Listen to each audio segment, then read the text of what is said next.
Good evening, everyone, and welcome to the book launch for our new book, The Rooster Princess and Other Tales. Let's see if I can say this. Jewish stories repopulated with spunky heroines, wise women, brave crones, and powerful prophetesses. Now you applaud. I do not know how that title came out of me, but the publisher liked it, so there it is. And it's a little tongue twister every time that I say it. This book has been in the making for about 3 years. And for me, that's actually a short time. I stood up here 11 years ago for the book launch of my memoir, and I said that it had taken me 16 years. That was due to, well, we'll keep a long story short here. It's hard for a storyteller to do that, but that's due to a combination of ADD and perfectionism, which when you put them together, make things come out very slowly. But I knew that for this book, I'm in my 70s. I don't know if I have another 16 years, so I needed to do it quickly, so I decided it would be good to do a collaboration. And that way, there were 11 women who contributed stories, and we got done in 3 years. It got winnowed down a little bit to an executive committee. First, we started out with a cohort of Magid students, that's Jewish storyteller training students. And then it got kind of winnowed down to an executive committee of me and Deborah Rosenberg and Gail Pasternack, who has come here from Portland. And Gail, why don't you come up near the front, because you're going to be speaking up here. I want to say something about the title, not the long version. But The Rooster Princess has some people a little bit confused maybe because, well, a rooster is a male and a princess is a female, so that seems a little mixed up. I know that's the point, because we wanted it mixed up because it was really time to change up the world of Jewish storytelling. So I've been telling Jewish stories. I've been telling stories for about 40 years, and about 10 years into it, I decided to come home to my roots and tell Jewish stories. And one of my specialties, just as a secular storyteller, was stories with strong female protagonists. And I thought, well, I'll come to Judaism and I'll find a lot of those there. But you know what? In all of the anthologies and all of the collections of Jewish stories, and there are hundreds, trust me, I own most of them, there are literally only 2. I'm not even saying like a few. No, there are exactly 2 that feature women in the starring roles. Well, thank you. This is a very good audience. It's like a melodrama, boo, hiss, and yay. Yes. So, yeah, so, you know,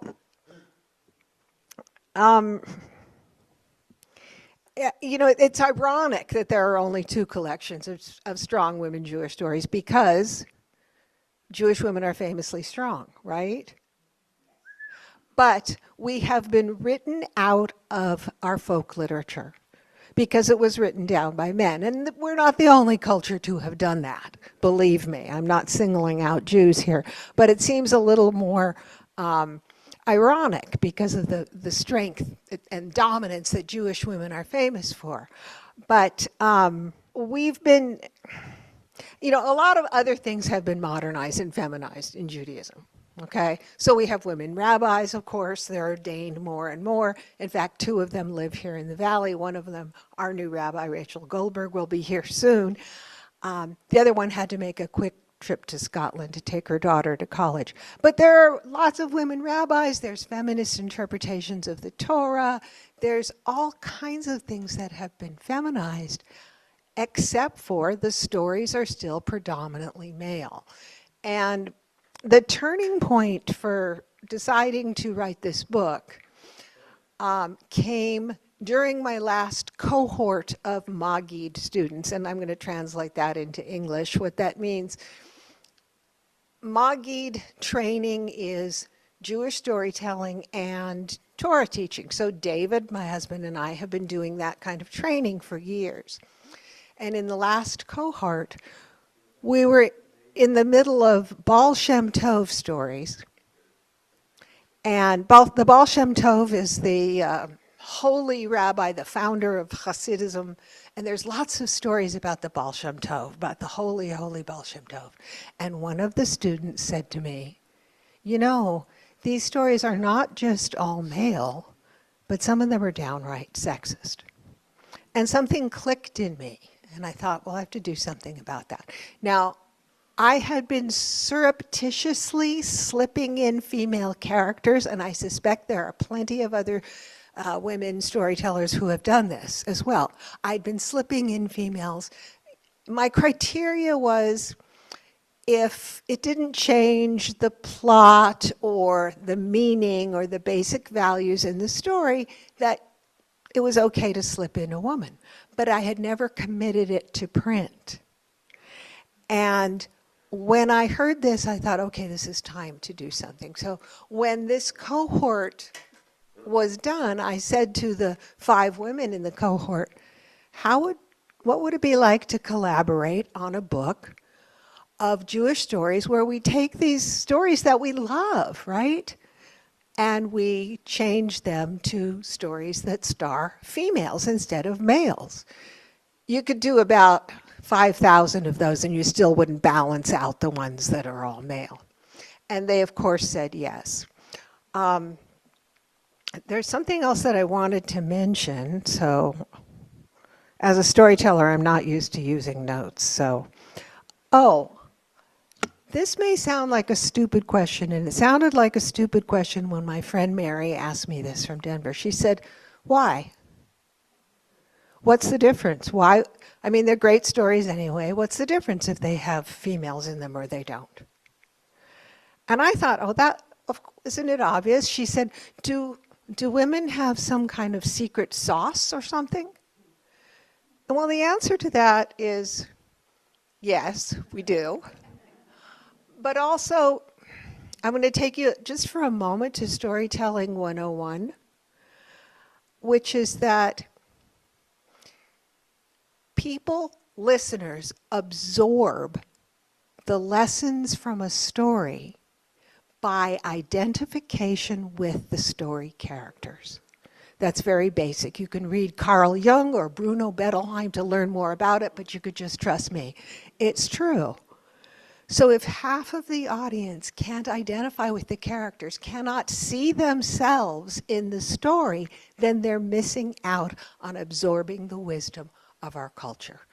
Not to mention the lack of female role models. So that's the main reason, in case you needed one. My friend Mary did.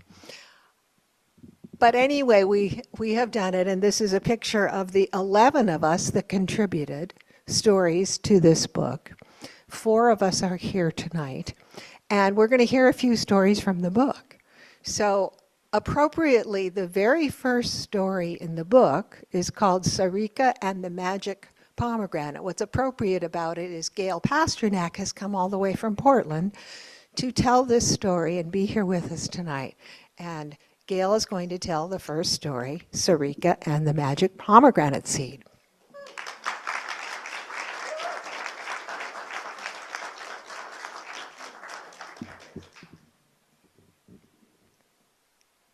There once was a girl named Sarika who lived in the Jewish quarter of Fez with her parents and her younger sisters. Her father was an extraordinary metal workman. He had clients from all over Fez who would come and buy his wares. In any other city, he would have earned a really nice living. But all of his money went to pay the high taxes that the Sultan imposed on everyone. So, to help feed the family, Sarika and her mother cleaned the house of a wealthy family in town. Sarika didn't really like cleaning. She would rush through her work and run home every day to her father's shop, where no matter what he was doing, he would take the time to teach her the skills of his trade. She loved the sound and the music of the chisel and the hammer, and of course all the compliments her father would give her when she finished a piece. Now one day, Sarika and her mother left the Jewish quarter of Fez, and they wound through the narrow streets to the peach stucco home of the wealthy family where they cleaned. And they knocked on the door, like they always did. But no one answered. They knocked on the door again, and still no one answered. They knocked a third time.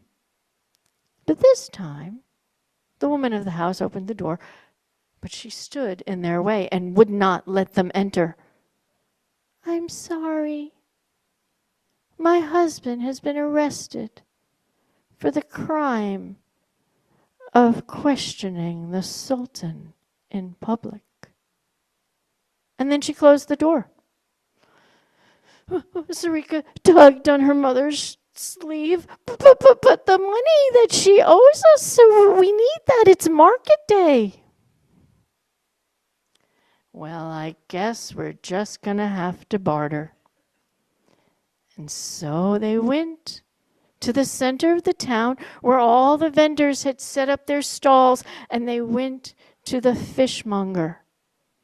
And Sarika's mother explained how she and Sarika were expert seamstresses, and they could do all of his mending for an entire week for just one fish.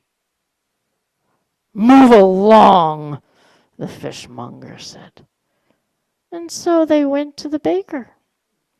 And Sarika's mother said, "We can clean your house for an entire week for just one loaf of bread." No. And so they went to the fruit vendor. At this point, Sarika figured no one was going to give them anything, and all she could think was of how her younger sisters always complained when they went hungry. And so she reached for a pomegranate and slipped it into her pocket. And then she snuck over to the baker's stall, and she waited until he was engaged in conversation with another customer, and she took a loaf of bread. And she was about to hide it in her coat when she heard, "Stop, thief!" And the head of the Sultan's guard grabbed her shoulders, and he dragged her out of the market. And her mother ran after them and said, "No, stop, stop, she's just a child." But the guard ignored her, and he threw her into a dark, dank cell where she remained for days. No visitors, no news of her fate, and no food. Sarika tore her fingers into the pomegranate and ate a few seeds every day until one day when the door opened and the guard said, "Today is your execution day. The Sultan has decided that your death will teach others not to steal." And so he took her out to the courtyard just as the executioner unsheathed his curved sword. Sarika's hand shook, and she shoved them into her pockets where her pomegranate was. And she had an idea. Stealing is wrong, I know. But please, don't waste this magic seed that's in my hand. Magic? Said the vizier. You think we're fools? There's no such thing. Well, if you're not interested, what does it do? If you plant it, it will grow immediately into a pomegranate tree, but no normal one. Anyone who eats of its fruit will live a long, prosperous life. And just as the Sultan was about to reach for the seed, she cried, pulled her hand away. Be careful who you let plant this seed, for it will only grow for someone who has never stolen a thing. Well, the vizier hung his head. I cannot plant this seed. I once, on a cold night, took my neighbor's coat and never gave it back. So Sarika held her hand out to the guard. Perhaps you can plant it. I cannot. One day I was in such a rush to get a message to the Sultan that I stole a man's horse and never gave it back.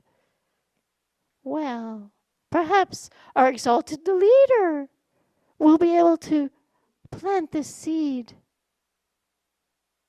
I cannot, said the Sultan. My father left his kingdom to my brother when he died, but I took his life on the battlefield and usurped his title. Well, I have never taken a life or a title or a horse or a coat. I stole a loaf of bread to feed my starving family. How is my crime worse? It is not, the Sultan said. How is a girl so wise, so poor? Now, Sarika knew that if she actually told the truth here, there's a good chance she would be killed by the executioner. But it needed to be said. Your taxes, Your Honor. My father is the most gifted craftsman in all of Fez, but everything he earns goes to you. Bring her father to me at once. And 2 guards went to Sarika's father's shop. One went to the back and grabbed him and dragged him out to the street. The other strolled through the aisles, looking at all of their wares, and he took one plate and put it in his jacket and took it to the palace. Well, said the Sultan, is his craftsmanship the best in all of Fez? And the guard gave the Sultan the plate. And the Sultan held it up, and he looked at it, and then he looked at Sarika's father, who's shaking like a leaf. I cannot allow you to keep working as you do. And Sarika's father started to weep. And Sarika said, please, please don't punish him for the crime I have committed. But the Sultan didn't listen. He just took the plate and he looked at it. He turned it left. He turned it right. He passed his hand over the engravings. Is all of his work this exquisite? And the guard said, yes, but this was the finest piece. Now, Sarika's father got his nerves together, and he took a tentative step forward. May I see this plate? And the Sultan held it out, and her father looked at it, and he smiled. I didn't make this. Sarika did. And everyone stared at her, and she said, don't punish my father for training me. I know metalwork is a man's job, but it's my fault. And the Sultan said, no one this brave and this talented should ever go hungry. And so he hired Sarika as his private metal worker. And from that day forward, she and her family never went hungry again.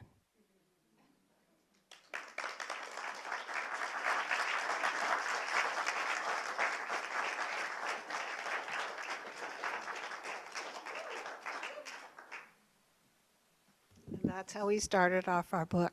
And I also should say that Gail not only has the first story, but she's really been the first mate. She, on this voyage, she has these amazing computer skills, amazing organizational skills, amazing perseverance skills, and she probably can make plates like Sarika. She kind of can do everything. And this book would not have happened if it were not for Gail. You know, I said that along the way, Gail and Deborah and I kind of formed an executive committee, but it's been many decisions and many hours of editing and working on this book, and I appreciate both of them so much.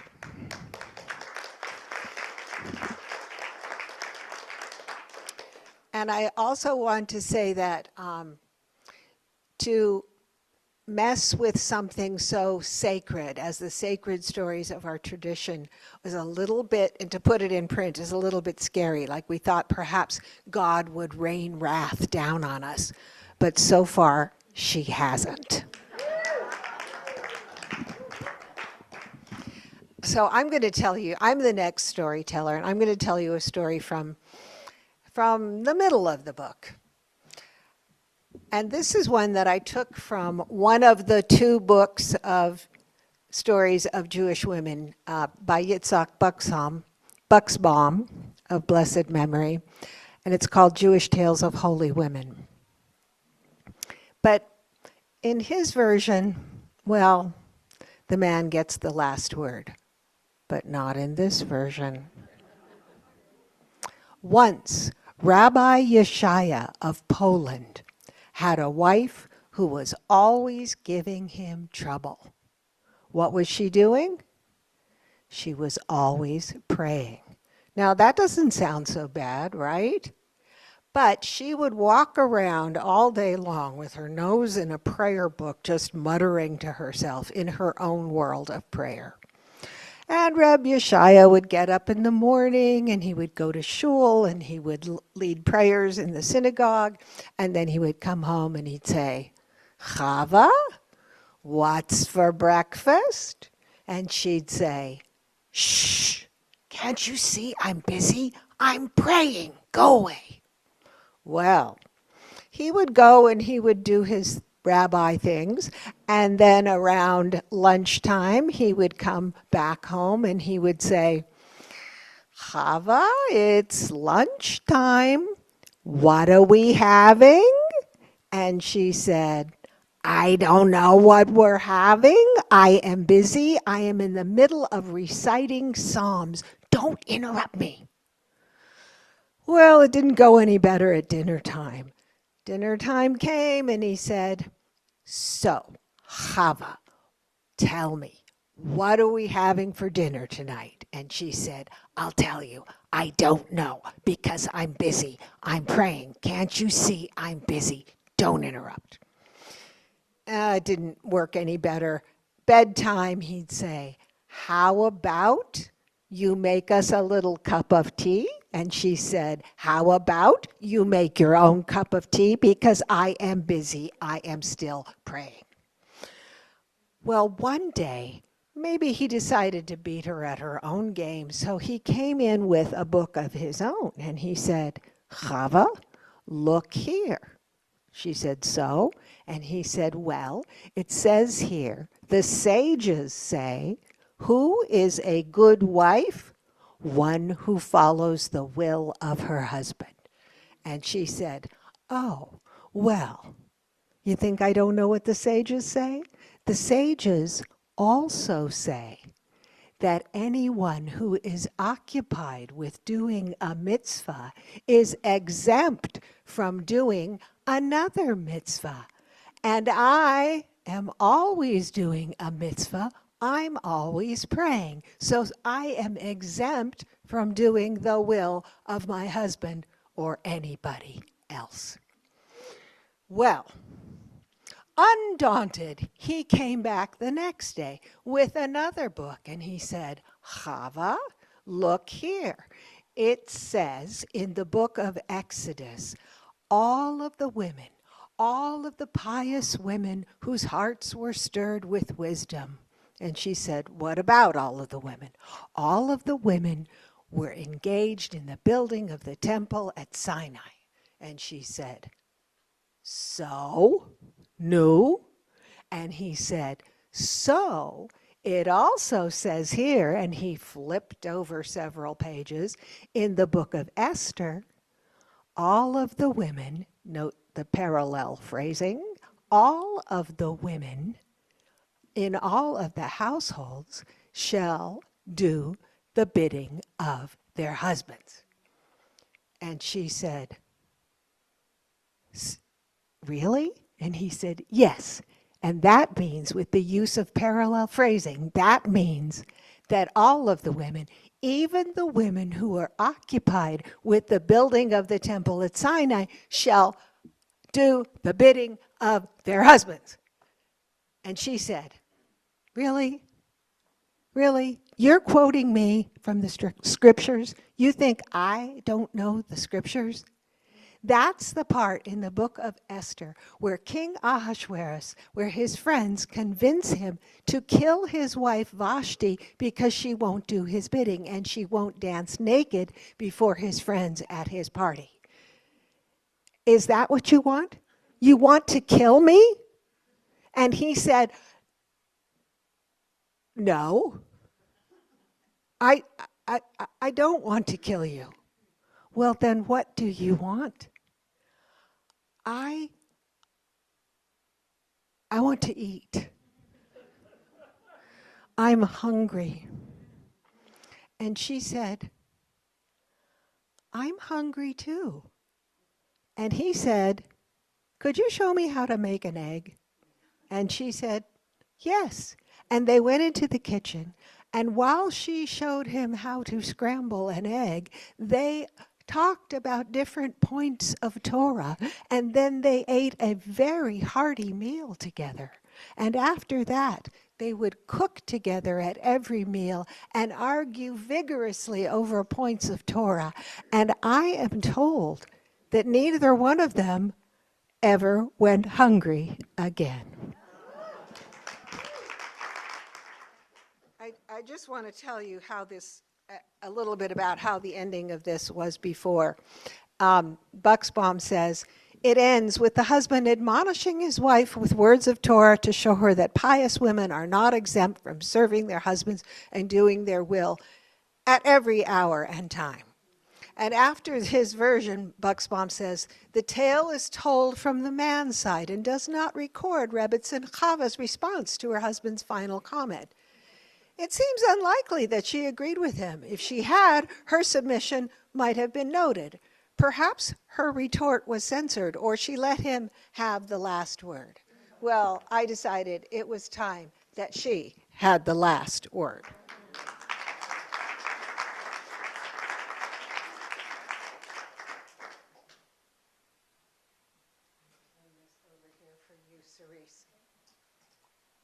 Our next storyteller is Cyrise Beaty Schachter, who used to be the musical director here. Cyrise's story is the longest story in our book. It's an amazing story called The Day the Shtetl Wept. And it has to do with one of, I'd say, Cyrise's fortes, which is, it has to do with a cemetery, Lebeshka, the cemetery keeper. And Cyrise has become a little bit of a cemetery keeper herself. So she can't tell her long story here tonight. She's going to tell us a little bit about her cemetery adventures of late. Thanks, Deb. And thank you all so much for joining us tonight for this celebration of this book launch. So special to me. I think when I saw your Facebook post promoting the reading and the way that you articulated, Deb, the mission behind this book and this project, I got a little teary realizing that these 11 storytelling women had contributed to something that was actually going to, Goddess willing, affect and touch generations to come, and that there would now be a source that people could read to their children that fully reflected the full range of characters possible in these amazing stories. So thank you, Deborah, Gail, and Deb for spearheading this and all the energy that you gave to bringing it into the world. Really appreciate that. My story, as Deborah said, has to do with ancestors. It has to do with Lebeshke, the cemetery keeper. And I just wanted to ask, do you think that ancestors matter in Jewish spirituality? Raise your hand if you think ancestors are an important part of Jewish spirituality. Great. And how do we remember ancestors in our tradition, in our spiritual practice? What are some of the ways we remember our ancestors or honor them? Naming people after them, yes. What else? Yard sites. What do we do on someone's yard site? Say Kaddish, light candles, beautiful. We have a special service 4 times a year we call Yizkor. And in this season of the year, in the fall, we have it twice. We have it during Yom Kippur and again on Shemini Atzeret. So it's a really ancestral time of year, this month of Elul. And they're a really big deal. I mean, even the prayer, the Amidah, which is at the center of our prayer service, starts out blessing God and addressing God by saying, God of our ancestors, God of our mothers and fathers. Like, before we even enter into the center of prayer, we're connecting even our very understanding of God to our ancestors. Now that tells me something, that ancestors and connecting to them have always been a very important way that Jews connected to God. So I want to dedicate this sharing tonight, coming toward the full moon of Elul, to our ancestors and to their memories. And I hope that they can feel that they are not forgotten and that their lives on this earth deeply mattered. So in their honor and their merit. I realized one afternoon while I was listening to a podcast about Jewish ancestral healing, as one does, regular afternoon at my house, I realized that there were these ancestral honoring practices from the Pale of Settlement, or sometimes called Yiddish land, at the border between Eastern Europe and Russia, and that there were these ancestral honoring practices that, as an Ashkenazi Jew, I had been deeply severed from, and that I realized I had also been deeply severed from the actual land that is the resting place of the bones of generations of my own ancestors. And I had never really felt that as a Jewish woman who was born in San Francisco, grew up on the west coast of the United States. I'd never really felt a moment of grief about being far away from the place where the bones of my ancestors were. Do any of you in this room have Ashkenazi Jewish ancestry? Raise your hand if you trace your lineage to Ashkenazi Jewish ancestry. A lot of us do. And does anyone have ancestry from Poland in particular? Yeah, Poland was a concentration of millions of Jewish people up until the time of the Second World War. And have any of you been back to Eastern Europe to visit these places and touch into that earth space? Beautiful, yeah. And there is something to that process, and I got to experience it. But back to the podcast. On this podcast, Kohenet and Yiddishist Annie Gottfried Cohen was talking about her translations of Yizkor books. Yizkor books are memory books that were recorded of experiences and life in villages and shtetls that were almost completely annihilated. People wisely wrote down their memories of the human beings who lived in and experienced spiritual life in these shtetls and villages. So in her translation, she shows that in Eastern Europe, which was home for several centuries to the largest population of Jews in the world, in these places, Jewish women served their communities as professional ritualists and religious leaders. And we know that because of a lot of the ways she's focusing on drawing out these characters from the books. So one of the rituals that she described was the practice of Feldmesten, or cemetery measuring. This was done as a way to bless and draw down blessing from our ancestors. This could happen if there was a crisis in the village, someone got really sick. Then the field measurers, the cemetery measurers, would go out and do this ritual. And with the string that they used to measure the cemetery, they would make candles. It was wick. And then these candles would be burned, and all of the prayers and all of the soul blessing that was brought down from the ancestors illuminated this light and brought healing to the village. Now, in the month of Elul, where we are right now, this was practiced just as part of the seasonal ways of preparing for high holidays. The women were the ones who would make these soul candles, and then the soul candles would be burned inside the sanctuary, because they didn't have electricity, right, to illuminate the entire prayer service of Yom Kippur. Imagine that light, that ancestral light dancing on the walls. So,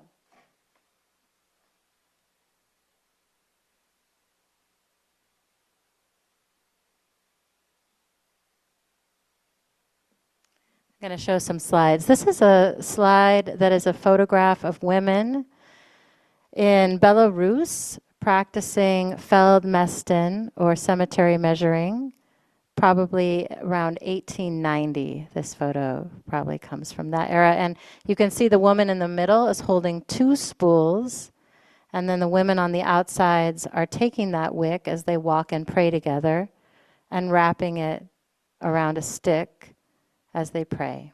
And this wick would later be used to make soul candles, or Gesundheitslicht, which is like health candles for the people in the family that you wanted to bring blessing in the new year. I like this one too. You can see the little two pieces of string between the woman draped in the shawl walking around, and the woman standing near the tombstone has a book of Techines, women's prayers, and she's saying Techines, she's saying prayers in the honor of the person that is buried here, calling down the blessing of the ancestor and also blessing the soul of the ancestor. So these women were like very skilled at doing this, and some of them were thought to have sort of supernatural ways of connecting with the spirits of the ancestors. So I felt so excited when I heard Annie talk about this. I felt like this gentle alertness in all of my cells. I felt a real familiarity, even though I had never heard of this ritual before. Have any of you heard of this ritual? I know some of you have done it, but yeah, exactly. Some of you have done it with me, but Have you probably not heard of it, right? Well, I had not heard of it either, and yet I felt this strong familiarity and tears rising up, and I realized what it might have felt like to be forced away from the place where hundreds of years of my family lay in the earth. And that really hit me. I had not really felt a sense of connection to the earth where my family had lived for generations in Poland. I felt so excited to try this ritual out for myself and to reconnect the dropped thread of feminine spirituality and ancestral practice. So for the last 3 years, we have done this here in the Scenic Hills Cemetery, just outside of Ashland. Here we are getting ready. Here's some people you might know, Deb and Devorah Schwartzman and my friend Ari. We're making the candles here. We're wrapping up the wick after we've prayed.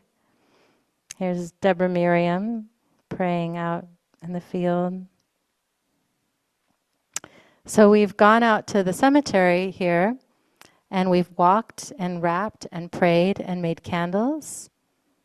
And then we lit those candles here in the sanctuary for our high holidays. And it was really powerful. It was really powerful.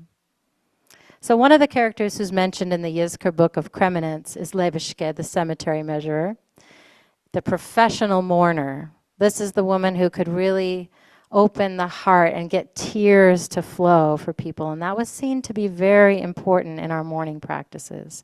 And she sprang to life in my imagination when I heard about her and became the main character in my story in the book, The Day the Shtetl Wept.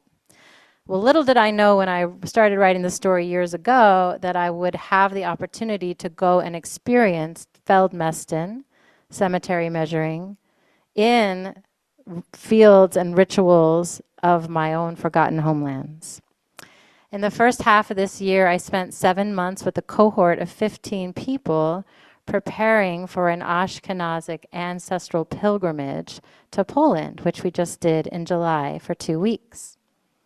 It was amazing. I was a co-facilitator, and I was holding the spiritual space for the group, and my co-facilitator, Julie, was our logistic champion and Virgo organizer extraordinaire. We began in the south, in Krakow, at the bottom there you can see, and over the course of 2 weeks, we wove our way up to Warsaw, and then beyond Warsaw up to the border of Lithuania and Belarus, and then back again to Warsaw. So we covered quite a bit of ground.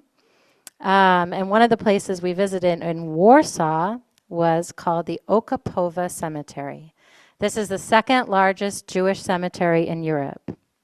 One of our cohort members, Sora, singer of beloved musical group Mamuse, knew that her great-great-grandfather Moishe was buried somewhere in this gigantic cemetery in Warsaw. She had a rough map and a photo that showed the section his grave was in, but the cemetery was overgrown, thick with nettles, fallen trees, ivy. It was in great disrepair, as many of the Jewish cemeteries in Poland are. But we spread out through the section. Here's a little bit walking into the Okapowa Cemetery.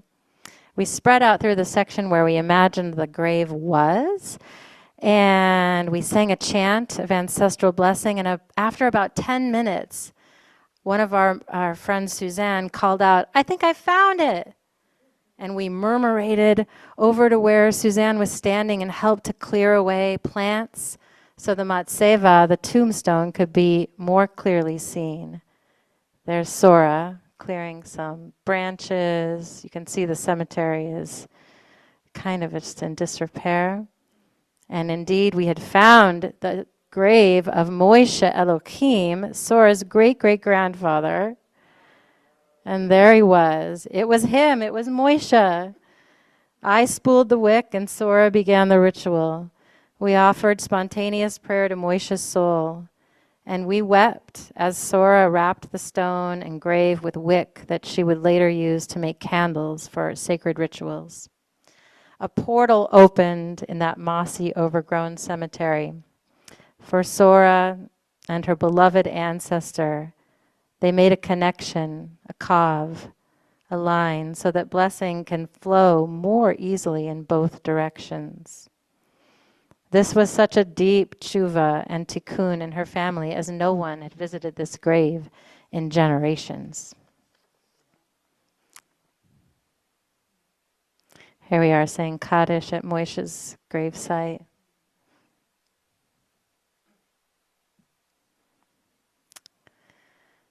So as a group, we made soul candles, neshoma licht, collectively, because we went to many cemeteries and did that ritual. And we took these candles wherever we went, and whenever we needed to have a ritual moment, out would come a neshoma licht. It'd go in the center of the ritual space. We'd light it, bring in the ancestors, and begin our ritual. And on Shabbat, we lit this one here that's in the center of the two white candles. And the light of this neshoma licht, the soul candle, danced between the two taller white candles. And the wax rolled down like tears of joy as the songs of our people filled the streets for the first time in many generations. Here we are right outside singing Lecha Dodi in the streets of Kashmir's Dolnia, where probably no Jews had prayed out loud in 100 years, a long time. May we be blessed by our ancestors this Elul in our cheshbon hanefesh, our soul seeking that we're doing at this time. May we deeply remember them, honor them, call on their souls, and bless their souls to lift even higher.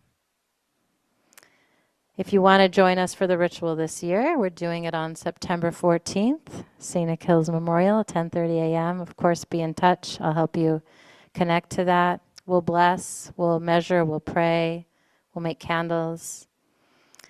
And here's the neshoma licht burning down in the middle of our first Shabbos together in Poland.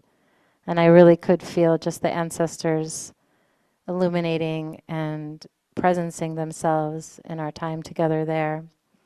So mazel tov and great gratitude for the release of this amazing book. May it affect great change, and may it uplift the important ways that women have sustained our people, and may it be uplifted and honored and well known now and in future generations.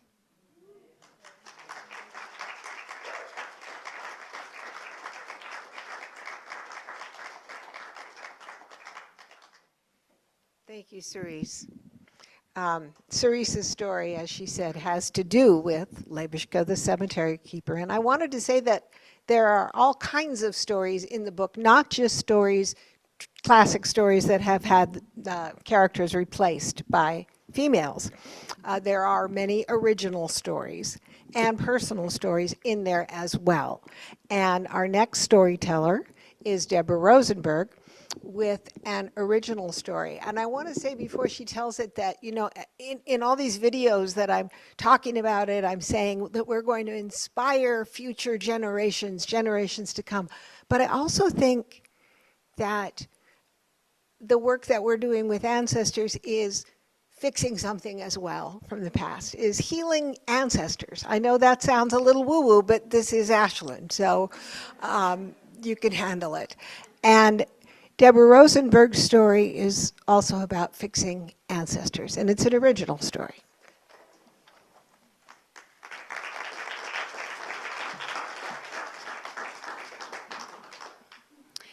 Before I tell my story, I'd like to just acknowledge that we are here at the Chavurah where my particular Magid class began.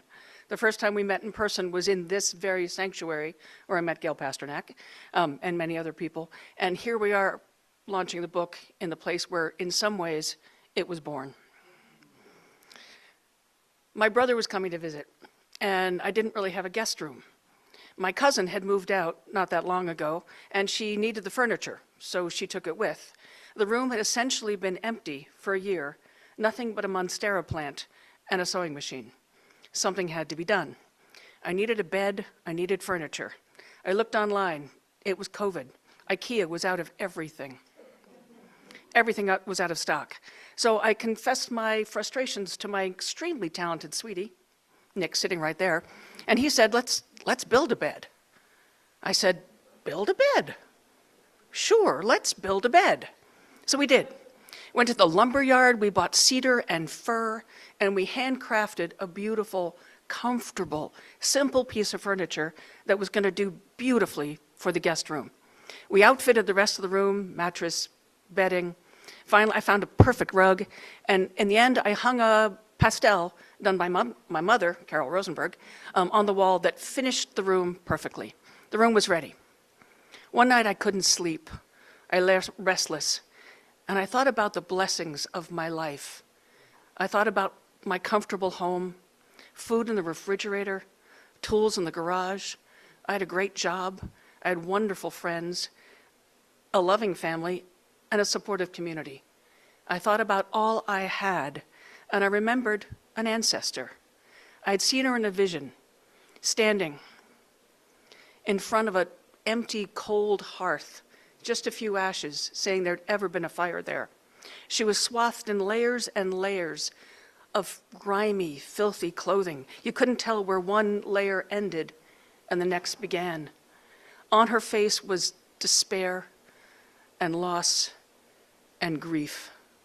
By her side was a huge iron pot, rusty and unused, in which 5 shriveled beets represented all the food she had.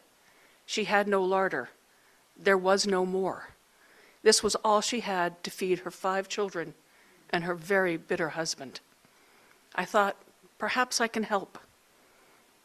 Perhaps I can invite her to my guest room for a night, give her a good night's sleep, see what's possible. So I stood in that room and I summoned her. I opened my eyes and there she was, standing in front of me. She looked a little confused, but she was more curious than frightened. She looked around the room. Perhaps she thought it was a dream. It felt like a dream. I indicated the comfortable bed and she looked at it. Her eyes opened wide, and then she looked down at her clothes and shook her head. I said, well, we could take them off. She nodded. So together we unknotted the heavy headscarf. We unbraided her hair. We wrapped and unwrapped. There was a lot of fabric there. We untwisted for a long time. And then we unpinned the heavy skirts, untied the shredded petticoat.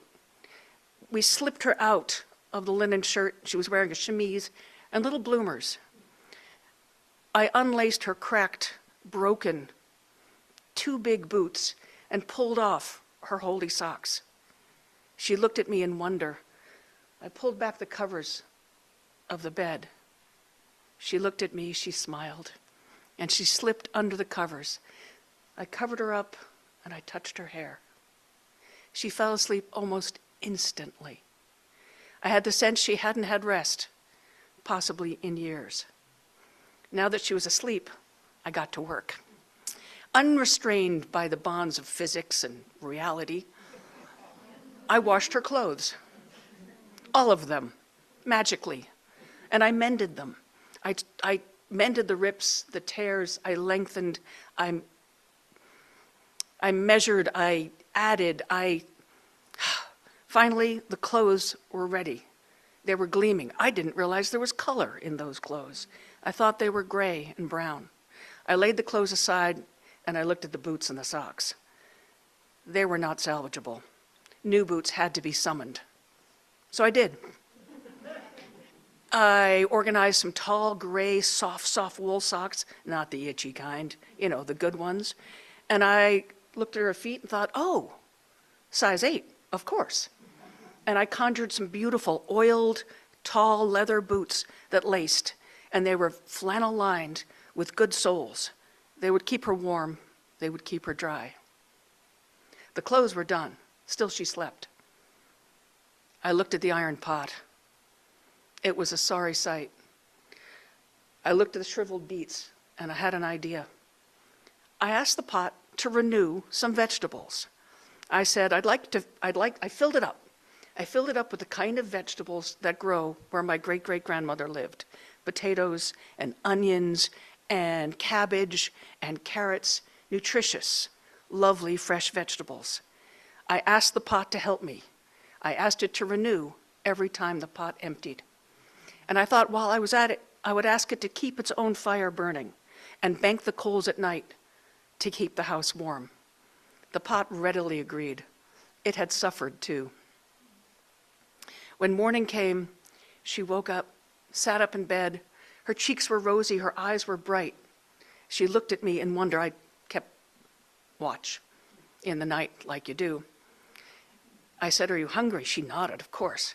I gave her the steaming mug of cocoa and the slab of cheese and bread I had prepared for her. She ate them ravenously. Then I said, "Would you like to bathe?" She looked at me. I led her to the bathroom and I turned on the shower. She looked at that with some surprise, put her hand in and smiled widely. She took off the shift and the bloomers. She stepped under the steaming water. I could hear her singing. While she was there, I magically washed the clothing she had just taken off, the underthings, and I mended a patch and a hole, and I had a little lace right here, just because I could, and a little tiny bow, because they help. When she came out of the shower, I handed her my fluffiest towel. She wrapped it around her and stroked the fabric in wonder. Soon we had her dry, rebraided her long hair. It was brown. It did not look brown when she arrived. Dressed her in the warm, clean clothes. She smoothed them down. Now they were supple and soft, not caked with mud and hard. She fluffed her skirts. She twirled. I realized it was time for her to go.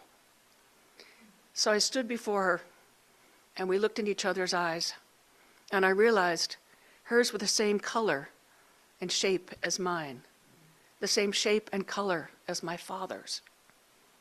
I looked into her eyes and I saw the past, the generations, their suffering, their deprivation, their hunger. I like to think she looked in mine and saw hope and the future and what could be. She reached up and she touched my cheek the way my grandmother had when she was alive. That felt familiar. We looked at each other again, and I whispered, "Thank you." She nodded. We closed our eyes. When I opened mine, she was gone. The room was as it had been, the bed untouched, the mug and the plate vanished. I thought about that for a long time. Later, when I couldn't sleep, I'd think about my great-great-grandmother and wonder what had become of the family, of her fate. This is what I imagine. I imagine the nutrition helped the children. They learned to run and play. They went to school. Her husband remembered how to smile. With the additional strength of the family, they built 2 more beds and a long trestle table with benches. So now the children could have had their own beds, the older ones and the younger ones, and my great-great-grandmother could again sleep with her husband, who she remembered she loved. Bit by bit, they fixed the house. They cleaned, they scrubbed, they whitewashed. They fixed the broken windows. Light came in. The interior of the house was illuminated again. The pot had kept its promise. A fire burned always, just the right height, just the right amount of heat, and food was plentiful. The house was always filled with the smell of cooking. The family each Shabbat sat down at that big trestle table. The youngest daughter, my great-grandmother, had put flowers there she'd picked from the meadow. And the family sat together, and they sang, and they laughed, and they ate, and they told stories of the future and of what might be and what was possible, because now they had a future. They had such abundance they could share it with their neighbors. So what had been a collection of hovels became a community of homes and fellowship. Things had improved quite a bit.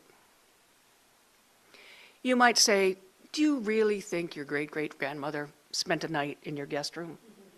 Do you really believe you hosted an honored guest? Science would say no. My heart says yes, resoundingly. I am certain we can affect the present and the future by how we experience and how we judge and see the past. I have had this experience myself. I have changed events of my life by reimagining them in a positive and fulfilling way. I know this work is possible because I have done it. I invite you to do it too. Thank you.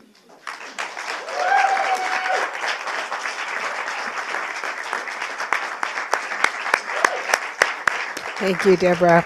And that is actually, this is a bit of bookends because Gail told the first story in the book and this was the last story in the book. And I want to say something about that imagination and the whole imagination of this book. This is a book that imagines the changing of this world through just storytelling, through mental imagery. And I think as a storyteller, of course, I think storytelling is capable of everything. And I think storytelling is actually a dying art in our culture because of the abundance of technology and all of the screens. And I'm hoping that this book will do its little part to spark imagination and change future generations and heal ancestors at the same time. So if it can do all that, you really should buy it. And it's there at the back. Many of you have already bought books, and Gail and I and Deborah and Cyrise will be sitting over there, and we'll be happy to sign. We love to sign your book. And there's lots of food back there, all kinds of food, which will go bad if you don't eat it. So please stay and have a good time. Thank you for coming.